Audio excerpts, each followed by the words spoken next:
Kapal selam merupakan satu teknologi pengangkutan yang tersangatlah hebat.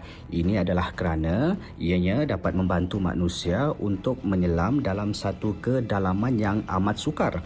Walau bagaimanapun, banyak risiko sebenarnya yang akan dihadapi apabila berada di dasar laut.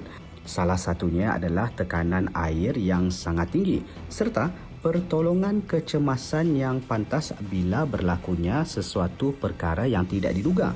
Sehinggakan banyak sejarah tragedi kemalangan kapal selam ini mengorbankan ratusan nyawa.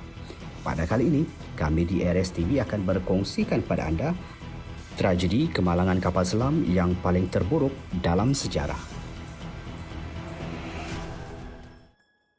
Kapal selam USS Treasure. Dalam liputan sejarah, USS Treasure milik Tentera Laut Amerika Syarikat menjadi kapal selam nuklear pertama di dunia yang tenggelam di lautan dan membawa kesemua anak kapalnya tenggelam bersama. Apa yang berlaku semasa tenggelamnya kapal ini diklasifikasikan sebagai rahsia oleh Kerajaan Amerika Syarikat. Semasa kejadian itu, USS Treasure pada ketika itu sedang menjalani latihan bagi mengenal pasti kebolehan maksimanya di dalam lautan. Ini adalah kerana pada era tersebut, teknologi yang dipasang pada USS Treasure merupakan yang terbaik dalam kelasnya. Selepas beberapa sesi ujian pada 9 April 1963, petugas USS Treasure mula melaporkan berlakunya kerosakan kecil yang memerlukan mereka naik ke atas permukaan, tetapi malangnya kapal itu langsung tidak kelihatan selepas itu. Pencarian terus dilakukan di sekitar lautan Atlantik yang berjaya menemui kapal selam itu pecah kepada 6 bahagian. Kesemua 129 anak kapal terbunuh. Kapal selam ARA San Juan.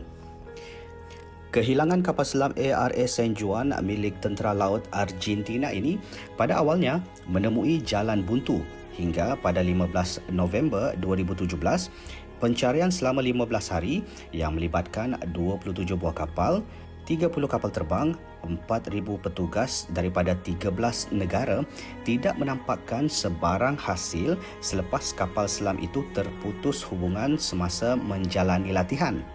Bagi meneruskan usahanya, kerajaan Argentina menawarkan ganjaran 21 juta kepada mana-mana pihak yang berjaya menemui kapal selam tersebut. Dan cabaran itu disahut oleh sebuah syarikat pengkaji dasar laut yang bernama Ocean Infinity. Apabila mereka memulakan pencarian pada 17 September 2018 dengan bantuan tentera Argentina. Pada 16 September 2018, hasil pemantauan, mereka berjaya menemui bangkai kapal selam itu dengan bantuan teknologi drone pada kedalaman 907 meter dalam keadaan yang berkecai teruk. Dalam kemalangan ini, 44 orang anak kapal terbunuh. Kapal selam PNS Ghazi.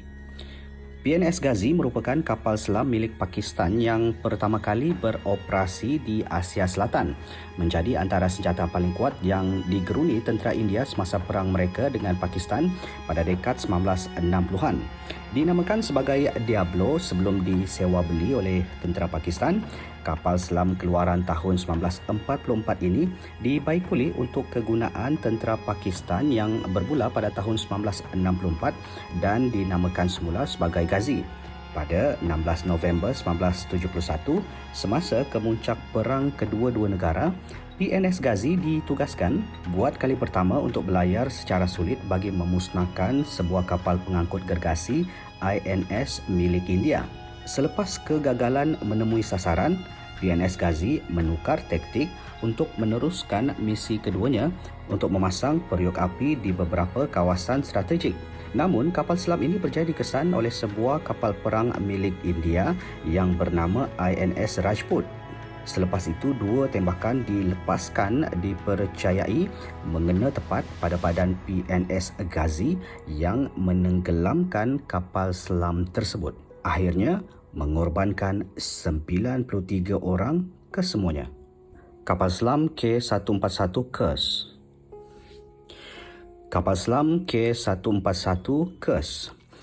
Sekiranya Titanic digembar-gemburkan sebagai kapal selam yang tidak boleh tenggelam, kapal selam gergasi K141 milik Rusia ini memegang gelaran seumpamanya. Tenggelamnya kapal ini menimbulkan banyak misteri dan teori konspirasi tentang bagaimana tragedi ini boleh menimpa kepada kapal ini. Banyak pihak merasakan kemalangan ini sepatutnya boleh ditangani dengan lebih baik selepas tentera laut Rusia dikatakan gagal mengenal pasti situasi sebenar sehinggakan tiada bantuan dihulurkan pada masa yang singkat. Apa yang paling menyedihkan, kemalangan ini berlaku disebabkan kelemahan penyelenggaraan tentera Rusia sendiri. Menurut penjelasan rasmi yang telah dikeluarkan, punca sebenar kes tenggelam pada 12 Ogos 2000 adalah disebabkan sistem lama peluru berpandu kapal selam ini mengandungi satu unsur yang tidak stabil dan sepatutnya tidak lagi diguna pakai. Dalam kemalangan kapal selam ini, 118 orang terbunuh. Demikian tadi guys, kami kongsikan kepada anda 4 tragedi kapal selam terburuk dalam sejarah. Kalau anda suka cerita wow ini, jangan lupa like dan share video ini.